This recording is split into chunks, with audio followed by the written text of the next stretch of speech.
Hello, teacher and classmates. My name is Ronald Cabrera Gonzalez, 2019-8467. Today I'm going to speak about page number 10, The Ultimate Culture Clash, Unit B. I first met the insect tribe of Papua New Guinea as I traveled the world to observe how ancient cultures and tribes were adapting to the modern world. I lived in their secluded village, Swagap, ate their food, and shared their wooden shelters. I knew my stay was a rare exception to the rules and wanted to return the overwhelming hospitality with that they had shown me.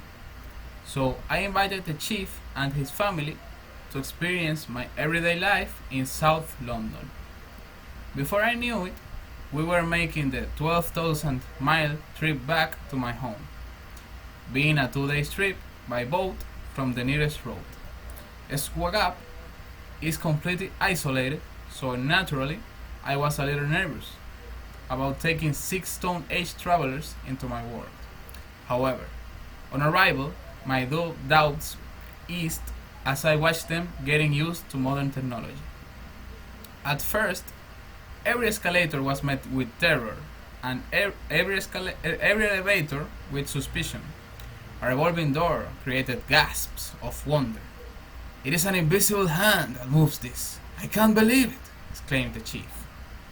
Over the next few days, with spears on their backs and bows over their shoulder, they explored our world.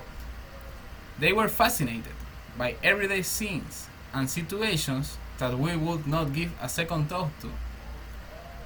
Some of the capital's tourist spots proved to be a challenge. At the London Eye, the tribe stopped in the shadow of the huge wheel. "It is not meant for humans," they said. Eventually, the chief decided that they should try it. I couldn't believe I was so high above the land. "There's no end, no mountain, only buildings." I was wondering how the wheel goes around, what makes this turn, he said. The underground was another great source of delight.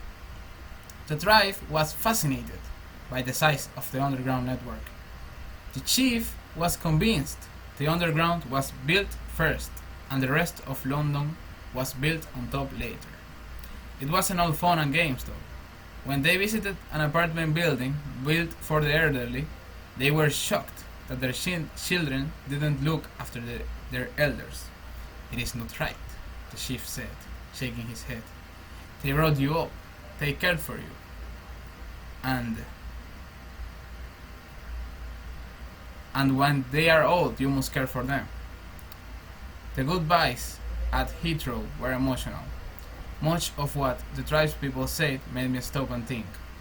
I don't believe they will trade our world for their own, a world where everything they need is free and plentiful, a world where everything is shared and where the only things treasured are family values and community. Thank you for watching.